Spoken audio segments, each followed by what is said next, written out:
Third part है। इसके अंदर अब आज अपन बात करेंगे बेटा कार्डियोवास्कुलर सिस्टम में कंडक्टिव सिस्टम ऑफ हार्ट के बारे में। यानी कंडक्टिव सिस्टम का मतलब क्या होता है। देखिए अपन ने जो लास्ट सेकंड वीडियो है, सेकंड पार्ट है, उसमें पूरे कंडक्टिव सिस्टम के बारे में डिटेल में इंट्रोडक्शन समझाया है कि कंडक्टिव सिस्टम का मतलब क्या होता है, किस तरीके से क्या काम करता है। तो आप लास्ट वाली वीडियो को देखें जिससे आपको ये बेटर तरीके से समझ में आएगी, ठीक है ना। आज अपन इसमें कंडक्टिव सिस्टम ऑफ हार्ट पढ़ेंगे और आगे से जो भी नेक्स्ट क्लासेस जो भी आएंगी उनके अंदर अपन दूसरी सब्जेक्ट्स को भी कवर करेंगे, जिनके अंदर और भी अदर सब्जेक्ट्स के अंदर जैसे वायरोलॉजी, माइक्रोबायोलॉजी वगैरह, ठीक है, हेमेटोलॉजी वगैरह, और भी सभी सब्जेक्ट धीरे धीरे अपन कवर करते हुए चलेंगे। और सभी सब्जेक्ट्स को अपन धीरे धीरे कवर करते हुए सभी की वीडियोस आपके पास में पहुंचने लगेंगी। यानी इसमें लगभग डेली क्लासेज आपकी चलेंगी। तो ये सब कुछ आप पिछली जो भी प्रीवियस जो कार्डियोवास्कुलर में पढ़ा चुके हैं वो दोनों वीडियो पहले की देख लें आप। अच्छा, इसके अंदर कार्डियोवास्कुलर सिस्टम के अंदर अपन नेक्स्ट टॉपिक पढ़ रहे हैं बेटा कंडक्टिव सिस्टम ऑफ हार्ट। तो देखिए कंडक्टिव सिस्टम का मतलब मैंने लास्ट वीडियो में जो बताया उसमें क्या है कि कंडक्टिव सिस्टम का मतलब होता है कि इलेक्ट्रिकल इंपल्स का एक पॉइंट से अगले पॉइंट में फॉरवर्ड होना। अब मान करके चलिए कि आपको किसी भी प्रकार, मैंने एग्जांपल भी दिया था कि भैया अगर आप स्विच ऑन करते हो तो उसके इलेक्ट्रिकल इंपल्स फैन तक पहुंचते हैं और फैन स्टार्ट हो जाता है। अगर बंद कर दोगे तो बताओ फैन भी स्टॉप हो जाएगा। अच्छा, उसी प्रकार से आपके हार्ट के अंदर भी इलेक्ट्रिकल इंपल्स होते हैं। अब इसका मतलब इलेक्ट्रिकल इंपल्स जनरेट कहां से होते हैं। अच्छा, कितने बीट के अकॉर्डिंग जनरेट होते हैं, यानी एक मिनट में कितने इलेक्ट्रिकल इंपल्स जनरेट होंगे, ये कंडक्टिव सिस्टम के अंदर कितने पॉइंट होते हैं, इन सभी की चर्चा अपन इस कंडक्टिव सिस्टम ऑफ हार्ट में पढ़ने वाले हैं। और वो इलेक्ट्रिकल इंपल्स जितनी बार जनरेट होंगे उतनी बार आपका हार्ट धड़कता है। यानी कंडक्टिव सिस्टम ऑफ हार्ट के अंदर अपन पढ़ने जा रहे हैं। देखिए सभी के सभी यहां पे सबसे पहली बात समझ के चले कि कंडक्टिव सिस्टम ऑफ हार्ट के अंदर आपको 4 पॉइंट देखने को मिलेंगे। और 4 पॉइंट कौन कौन से होंगे आपके कंडक्टिव सिस्टम ऑफ हार्ट के अंदर, वो सभी के सभी 4 पॉइंट देखें। सबसे पहला point conductive system of heart के अंदर होता है बेटा ऐसे नोड। यानी यहां से एक प्रकार से ऐसे मान के चलो कि एक पावर हाउस है और पावर हाउस से बताओ जो भी बिजली होती है वो आपके घरों तक पहुंचती है। जब वहां से बताओ इलेक्ट्रिसिटी आएगी तो आपके घर में बल्ब जलेंगे, पंखे चलेंगे। अगर वहीं से इलेक्ट्रिसिटी खत्म तो बताओ घर भी सब कुछ पूरी तरीके से अंधेरे में रहेगा। तो उसी प्रकार से यहां से इस पॉइंट से आपके इलेक्ट्रिकल इंपल्स जनरेट होंगे और यही इलेक्ट्रिकल इंपल्स जो होते हैं वो लगातार आपके हार्ट को क्या करते रहेंगे बताओ, चालू रखेंगे। अगर यहां से जो ये पॉइंट है इससे इलेक्ट्रिकल इंपल्स आना बंद हो जाए तो भैया तुरंत आपका हार्ट भी बंद हो जाएगा, तुरंत आपकी डेथ हो जाएगी, ठीक है ना। ये पूरी कंडीशन पढ़ेंगे। तो सबसे पहली बात समझ के चलें कि कंडक्टिव सिस्टम ऑफ हार्ट के अंदर सबसे पहला पॉइंट होता है और इस पहले पॉइंट का नाम होता है बेटा ऐसे नोड। सबसे पहले पॉइंट का नाम क्या होता है बताओ, ऐसे नोड। अच्छा, ऐसे नोड सबसे पहला पॉइंट होता है। इसका दूसरा नाम क्या होता है इसके बारे में भी अपन पढ़ेंगे। सबसे पहला पॉइंट आपका जो इसमें कंडक्टिव सिस्टम ऑफ हार्ट होगा उसमें बताओ ऐसे नोड होगा। अच्छा, दूसरा जो आपका ये पॉइंट प्रेजेंट होता है कंडक्टिव सिस्टम ऑफ हार्ट के अंदर, इस दूसरे पॉइंट को अपन नाम से जानते हैं बेटा एवी नोड। किस नाम से जानते हैं बताओ, एवी नोड। अच्छा, ये एवी नोड होता है। अच्छा, तीसरा जो पॉइंट होगा उसको अपन नाम जानते हैं बेटा, तीसरा पॉइंट देखिए, तीसरा पॉइंट यहां पे प्रेजेंट होगा जो कि इंट्रावेंट्रिकुलर सेप्टम पे। और इंट्रावेंट्रिकुलर सेप्टम पे जो तीसरा पॉइंट प्रेजेंट होगा, इस तीसरे पॉइंट को अपन नाम देंगे पुरकंजी, पुरकंजी फाइबर, पुरकंजी फाइबर, सॉरी ये पुरकंजी फाइबर नहीं आएगा, इसमें थर्ड जो पॉइंट होता है पुरकंजी फाइबर फोर्थ पॉइंट रहेगा। अभी यहां पे आप देखेंगे पहले बंडल ऑफ विज आता है ना। ये जो फोर्थ पॉइंट आएगा ये पुरकंजी फाइबर के बारे में मैं आपको बताऊंगा। पहले थर्ड पॉइंट लिख लेते हैं। यहां पे थर्ड पॉइंट जो होता है वो होता है आपका बंडल ऑफ हिज। थोड़ा दूरी कर करके लिख देता हूं इसमें जिससे आपको अच्छे से समझ में आ जाएगा।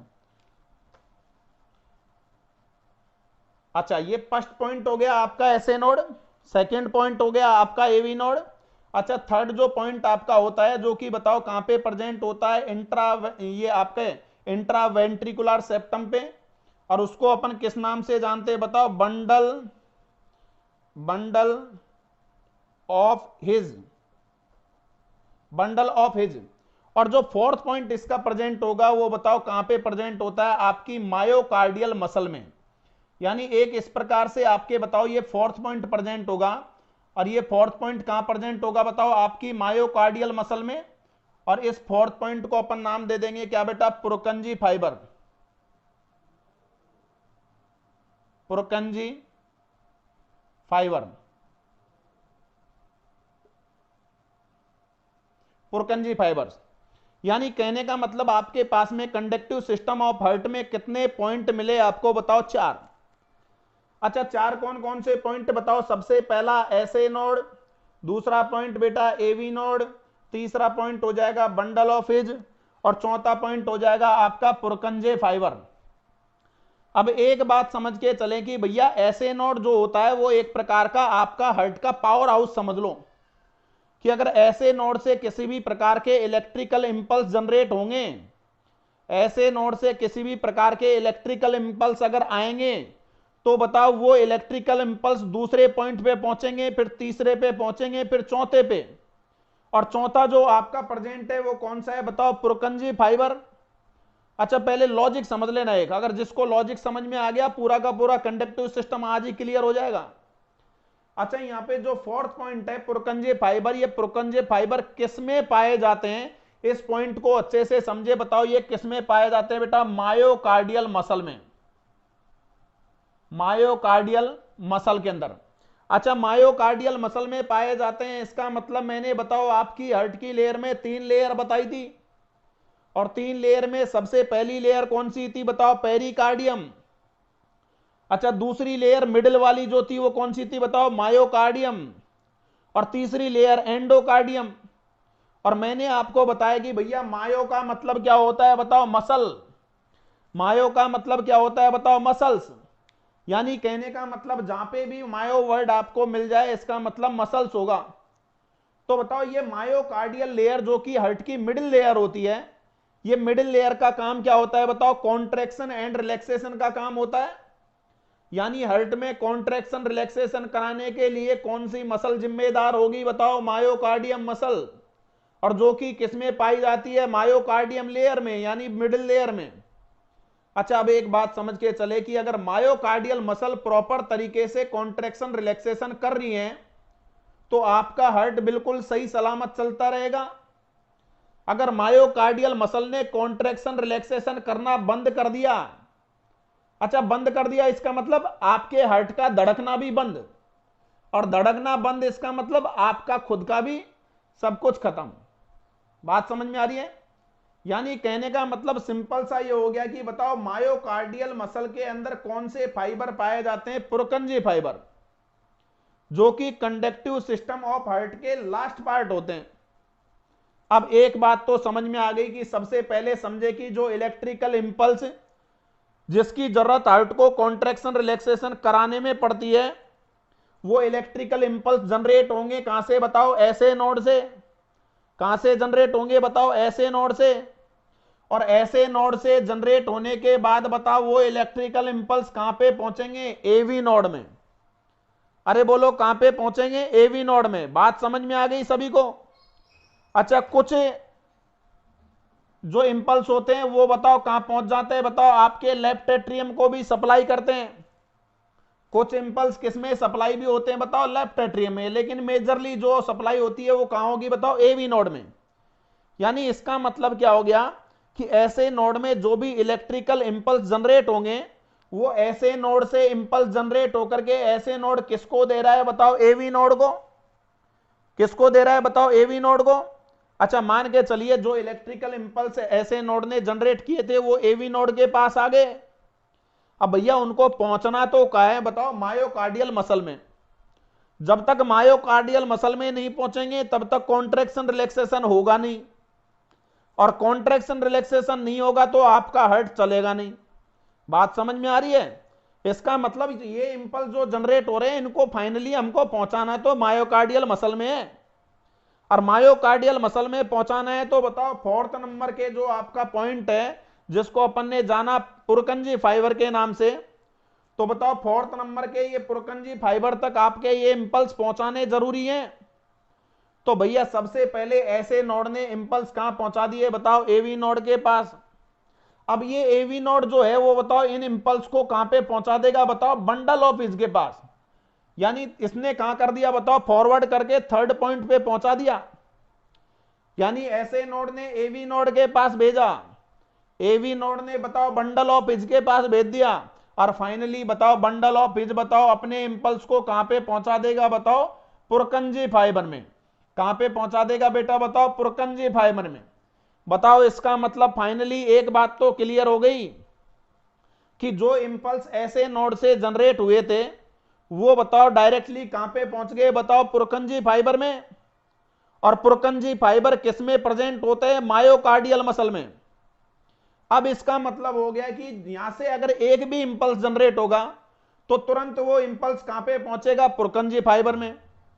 और पुरकंजी फाइबर में पहुंचते ही बताओ मायोकार्डियल मसल क्या करेंगी बताओ, कॉन्ट्रैक्शन रिलैक्सेशन। कहने का मतलब एक इंपल्स जनरेट हुआ तो बताओ एक बार हार्ट धड़क गया, 10 बार इंपल्स आ रहे हैं तो 10 बार हार्ट धड़केगा। अगर मान के चलिए 100 बार इंपल्स आ रहे हैं, 100 बार हार्ट धड़केगा। अब इसका मतलब एक बात तो समझ में आ गई कि हमारी कई बार हार्ट रेट जो बढ़ती और कम होती रहती है वो उसका पूरा कंट्रोल किसके ऊपर डिपेंड करेगा बेटा, ऐसे नोड के ऊपर। यानी ऐसे नोड जितने इंपल्स जनरेट करेगा उतनी बार आपका हार्ट धड़कता रहेगा। ऐसे नोड काम करना बंद कर दे वो भी सिचुएशन बताऊंगा उसमें क्या होता है। तो इसका मतलब कंडक्टिव सिस्टम का मतलब समझ में आ गया, कंडक्शन यानी एक से दूसरे पॉइंट पे अपने इंपल्स को फॉरवर्ड करते चले जाना। तो बताओ ऐसे नोड ने एवी नोड को कर दिए, एवी नोड ने बंडल ऑफ इज को, और बंडल ऑफ इज ने पुरकंजी फाइबर को अपने इंपल्स पहुंचा दिए। अच्छा फाइनली मायोकार्डियल मसल में इंपल्स पहुंच गए, आपका हार्ट धड़कने लग गया। चलो बात क्लियर समझ में आ गई। अभी कुछ इनके अंदर की बात कर लेते हैं जो कि कॉम्पिटिटिव एग्जाम्स के अंदर पूछे जाते हैं। अच्छा एक बात समझ के चलिए कि ऐसे नोड यहां पे प्रेजेंट है, लेकिन आपको सबसे पहले चारों पॉइंट की लोकेशन पता होनी चाहिए। मान के चलिए आपसे पूछ लिया जाए कि भैया कंपटीशन की एग्जाम में पूछ ले ऐसे नोड हार्ट के किस चेंबर में पाया जाता है, या ऐसे नोड हार्ट के किस चेंबर में स्थित होता है, लोकेशन कौन सी है, तो आप जवाब दे देंगे क्या बताओ, राइट एट्रियम में। कहां पे प्रेजेंट होता है बेटा बताओ, राइट एट्रियम में। बोलो बात समझ में आ गई। तो इसका मतलब बताओ सबसे पहली बात हो जाएगी, ऐसे नोड के बारे में बात कर ले तो बताओ ये कहां पे पाया जाता है बताओ, राइट एट्रियम में। अच्छा दूसरी बात कर लो इसकी, SA node is the also known as pacemaker. अच्छा ऐसे नोड का दूसरा नाम क्या है बेटा, इसको याद रखना, ये हमेशा पूछा जाता है,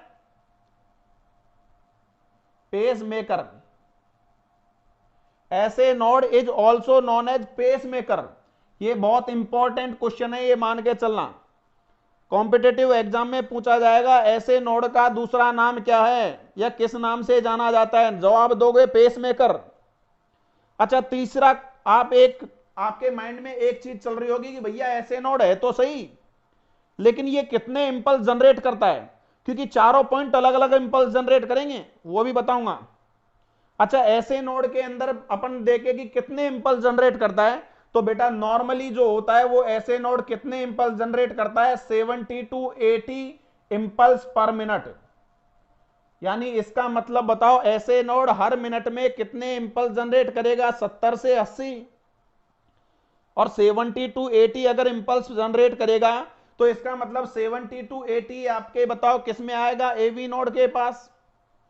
और बताओ 70 to 80 एवी नोड से बंडल ऑफ हिज के पास फॉरवर्ड होगा, और बंडल ऑफ हिज से फाइनली पुरकंजी फाइबर के पास भी कितने पहुंचेंगे, 70 से 80।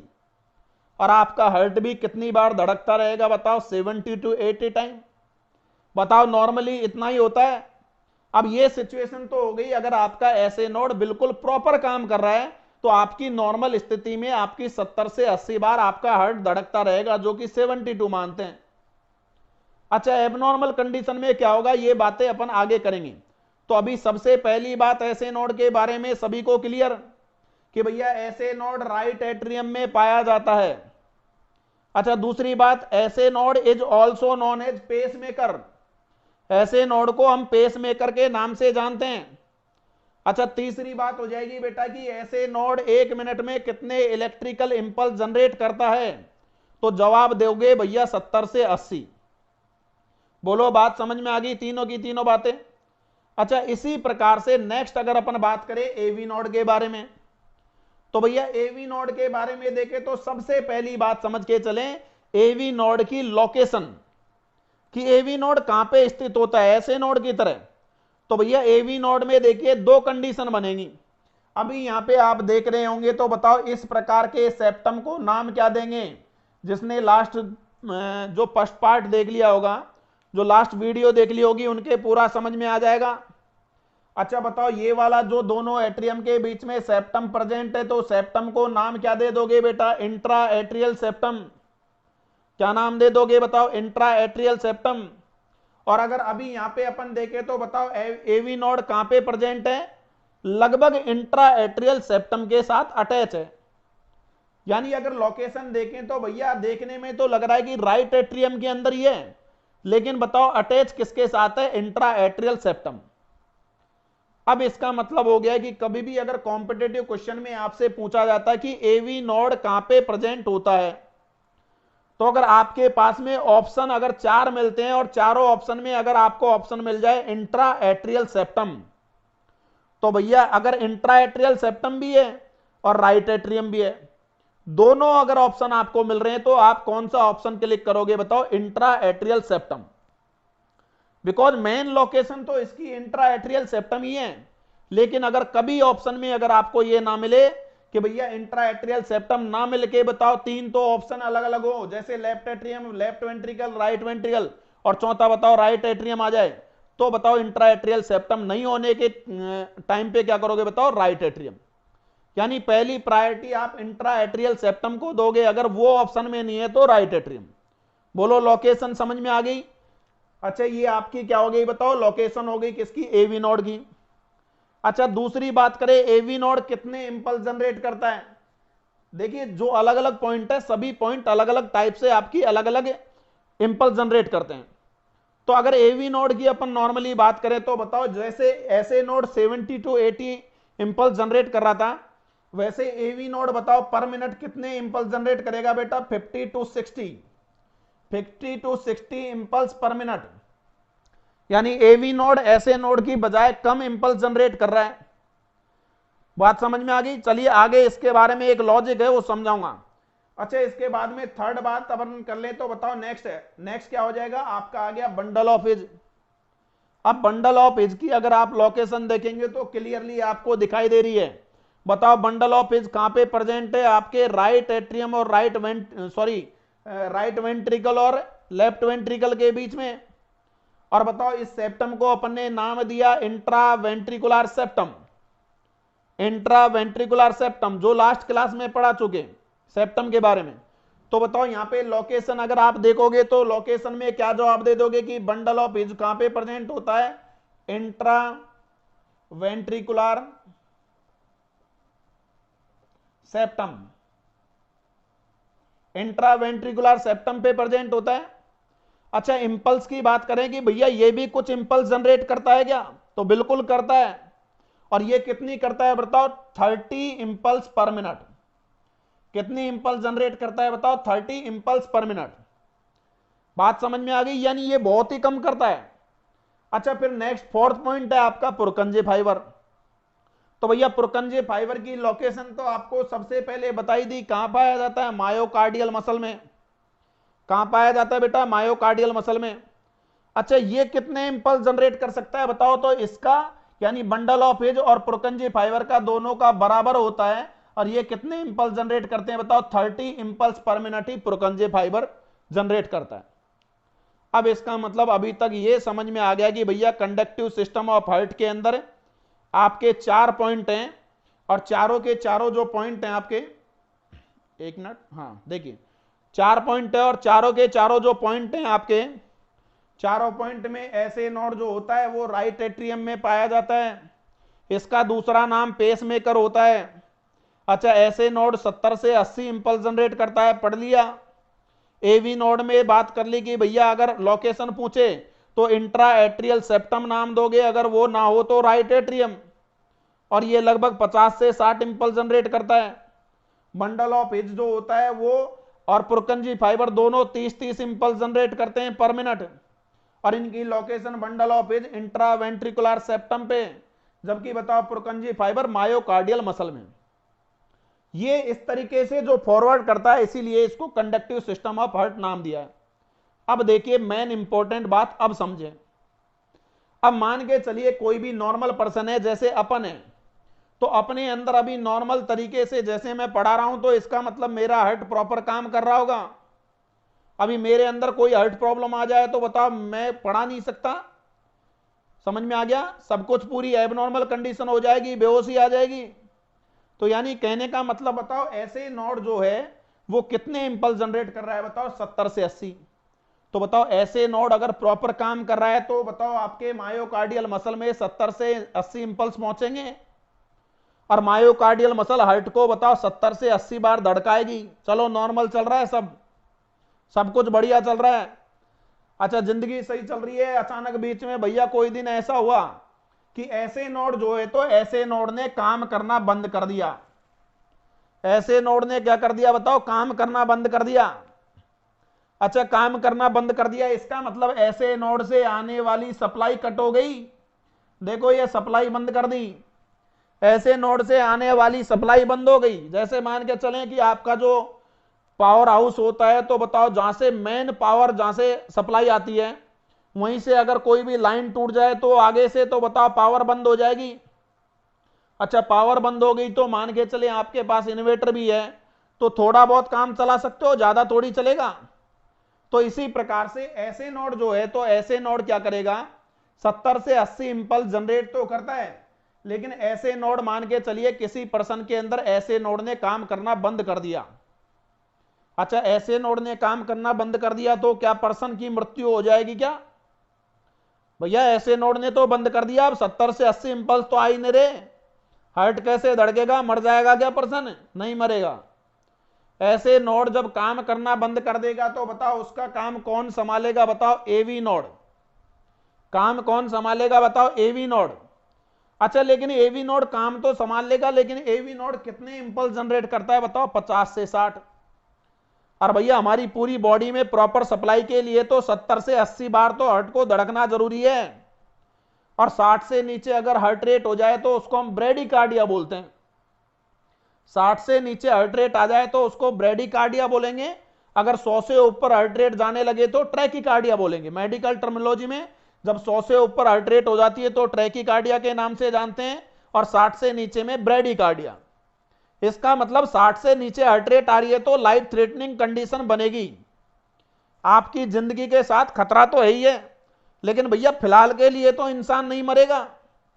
फिलहाल तो बताओ इंसान को क्या हो रहा है कि बताओ जब ऐसे नोड ने काम करना बंद कर दिया तो एवी नोड उसका काम संभालेगा, और 50 से 60 इंपल्स किसको भेजेगा बताओ? बंडल ऑफ हिज को।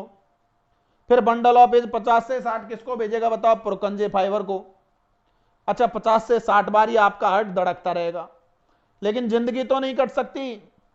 अच्छा, ऐसी सिचुएशन में जब आपका ऐसे नोड डैमेज हो जाता है या काम करना बंद कर देता है, उस कंडीशन में बताओ क्या होगा? आपके ऐसे नोड की जगह आर्टिफिशियल ऐसे नोड लगाया जाता है, और उस आर्टिफिशियल ऐसे नोड को ही अपन किस नाम से जानते हैं बताओ? Pacemaker. किस नाम से जानते हैं बताओ? Pace maker.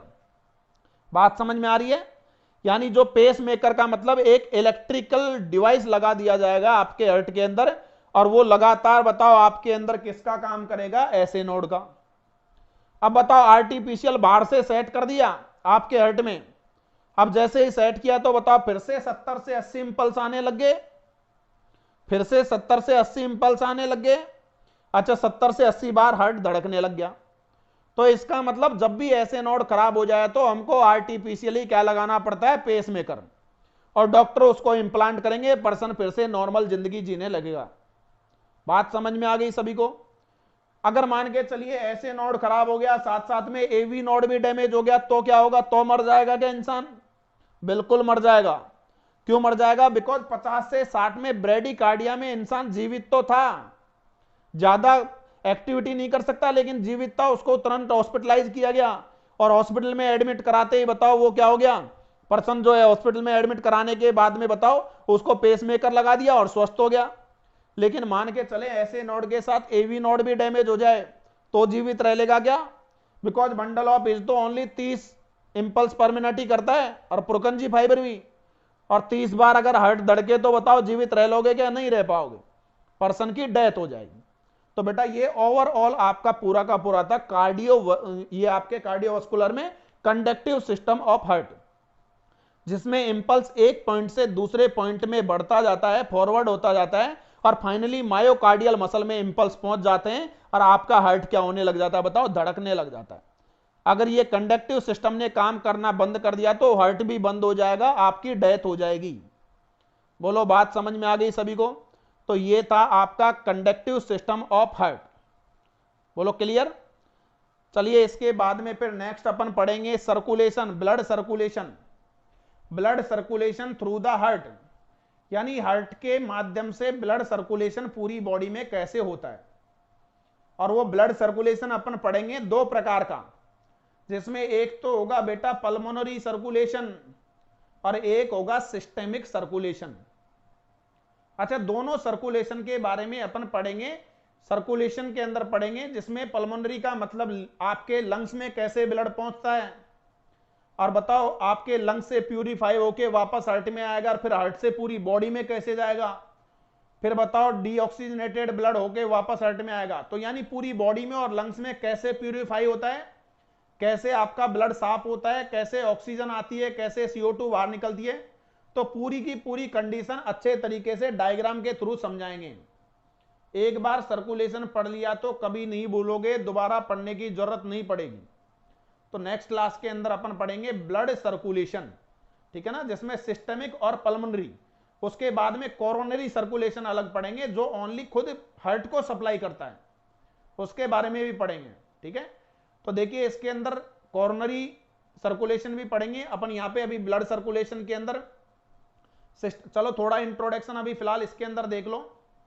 सिस्टमिक का मतलब होता है भैया आपके बॉडी सिस्टम, और बॉडी सिस्टम का मतलब क्या हो गया? ओवरऑल बॉडी के अंदर, यानी हार्ट के दो काम होते हैं। एक तो हार्ट को लंग्स के पास पहुंचाएगा, किसके लिए? CO2 तो बाहर निकाल दो और ऑक्सीजन डाल दो। बोलो क्लियर? अच्छा, दूसरा काम होता है हार्ट पूरे ब्लड को पूरी बॉडी में पहुंचाता है ताकि बॉडी की सेल्स को ऑक्सीजन सप्लाई प्रॉपर हो जाए। तो हार्ट कहने का मतलब दो जगह सप्लाई करेगा, और दो जगह सप्लाई करेगा तो एक तो लंग्स के पास पहुंचाएगा और एक पूरी बॉडी में पहुंचाएगा। तो लंग्स के पास पहुंचाते तो बेटा लंग्स को अपन मेडिकल टर्मिनोलॉजी में जानते हैं पल्मोनरी के नाम से, और पल्मोनरी के नाम से जानते हैं तो बताओ इसीलिए उस सर्कुलेशन को नाम देंगे पल्मोनरी सर्कुलेशन। अच्छा, इसी प्रकार से पूरे बॉडी के अंदर सर्कुलेट कर रहा है। तो बॉडी में तो बताओ बहुत सारे सिस्टम होते हैं, जिनमें जैसे अलग अलग प्रकार के सिस्टम पढ़ेंगे, जिसमें रेस्पिरेटरी भी आएगा, GI सिस्टम भी आएगा, रिप्रोडक्टिव भी आएगा, इंट्यूमेंट्री भी आएगा, ठीक है ना, इसी स्केलेटल भी आएगा, तो पूरे ही सिस्टम आएंगे। अच्छा, पूरे सिस्टम के अंदर ब्लड लेके जा रहा है, इसका मतलब उसको नाम दे दिया सिस्टमिक सर्कुलेशन। तो लंग्स में जो लेकर जाएगा उसको तो बताओ क्या नाम दे दिया? Pulmonary circulation. और जो पूरी बॉडी में लेकर जाएगा उसको नाम दे दिया सिस्टेमिक सर्कुलेशन। बोलो क्लियर? तो ये नेक्स्ट सर्कुलेशन वाला जो टॉपिक अपन नेक्स्ट क्लास के अंदर डिस्कस करेंगे। चलिए आज के लिए इतना ही। अभी पिछली वीडियोस देख लें जिनने नहीं देखी है, पिछली वीडियो देख लोगे तो जो पहले का जो कार्डियोवास्कुलर में आपका रह गया है वो कंप्लीट हो जाएगा, ठीक है ना। चलो थैंक यू, आज के लिए इतना ही। नेक्स्ट पढ़ेंगे सर्कुलेशन ऑफ बॉडी।